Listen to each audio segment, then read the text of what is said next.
আচ্ছা, এবার আমরা 17 নম্বর ম্যাটার দেখবো। এখানে দেখো কি বলা আছে, a reservoir contains 19,200 litre of water. ঠিক আছে, অর্থাৎ একটা রিজার্ভার তার ভিতরে যতটুকু ওয়াটার সে কন্টেইন করে, হ্যাঁ, এটুকুর পরিমাণ হচ্ছে 19,200 লিটার। দ্যাট মিনস এই রিজার্ভারের ভলিউম হচ্ছে 19,200 লিটার। বুঝতে পারছো? কোন রিজার্ভার যতটুকু ওয়াটার কন্টেইন করতে পারবে তার ভিতরের ভলিউমটা হচ্ছে ততটুকু। ইটস ডেপথ দেওয়া আছে, এটা ডেপথটা দেওয়া আছে 2.56 মিটার এন্ড ব্রেথ দেওয়া আছে। ঠিক আছে, আমাদের এটা 3D, আসলে রিজার্ভার তো হয় 3D শেপ, তাই না? তো এখানে লেন্থ এন্ড ব্রেথ নিচের মধ্যে এরিয়া থাকবে। ঠিক আছে, আচ্ছা ওটা আমি এখানে দেখাতে পারতেছি না, সমস্যা নাই। তাহলে ডেপথ দেওয়া আছে, লেন্থ আমাদের বের করতে হবে, আর এটা ব্রেথ দেওয়া আছে। আচ্ছা দেখো একটা বিষয়, সেটা হচ্ছে যে এটা ডেপথ দেওয়া আছে হচ্ছে মিটারে এন্ড ব্রেথও দেওয়া আছে মিটারে, বাট আমাদের এখানে এরিয়াটা দেওয়া আছে কোথায়, কত, লিটারে। আমরা যেহেতু নর্মালি জানি যে ভলিউম ইকাল হচ্ছে length into breadth into height বা ডেপথ, এটা ফর্মুলা।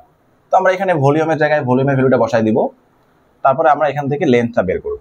ঠিক আছে, তাহলে এই সব কোয়ান্টিটি গুলোকে সেম ইউনিটে থাকতে হবে। কোন ইউনিটে থাকতে হবে? সেম ইউনিটে থাকতে হবে। বুঝতে পারছো বিষয়টা?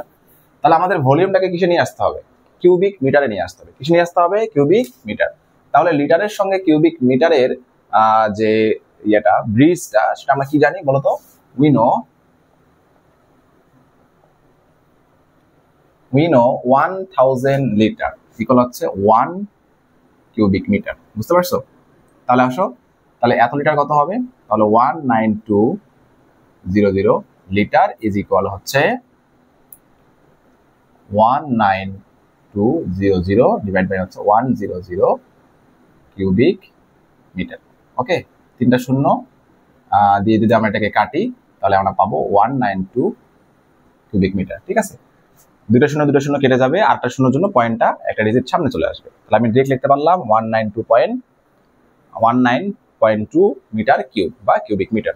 তাহলে আমরা ভলিউমটা পেয়ে গেলাম কিউবিক মিটারে। সো অ্যাগেন নাও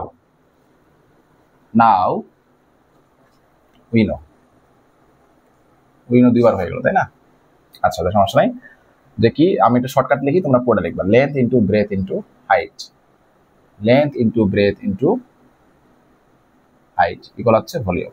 ওকে, আচ্ছা, তো আমাদের লেন্থটা আমরা বের করবো। লেন্থটা আমরা কি করবো? বের করবো। লেন্থ লিখে দাও। ব্রেথের ভ্যালু কত দেখো দেওয়া আছে।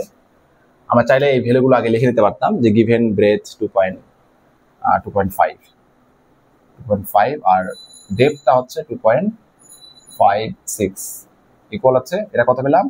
19.2 মিটার কিউব। ওকে, তাহলে আমরা এলটা বের করবো।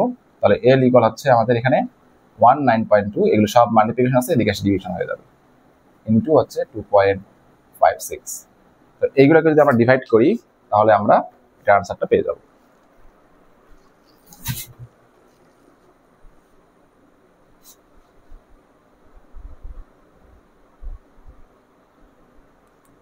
ওকে, ডিভাইড করো। তাহলে 19.2 ডিভাইড বাই হচ্ছে 2.5 ডিভাইড 2.56, এটা কত আসতেছে? 3। আমাদের আসতেছে 3 মিটার। লেন্থ কত মিটার আসতেছে? 3 মিটার। পুরোটা ক্যালকুলেশন করে আসছে কত? 3 মিটার। সো আমাদের আনসার হচ্ছে, লেন্থ হচ্ছে 3 মিটার। আমরা আনসারটা লিখে দিব এখানে, length of the reservoir is 3 metre. সুন্দর করে পুরো সেন্টেন্সটা লিখে দিব। ঠিক আছে।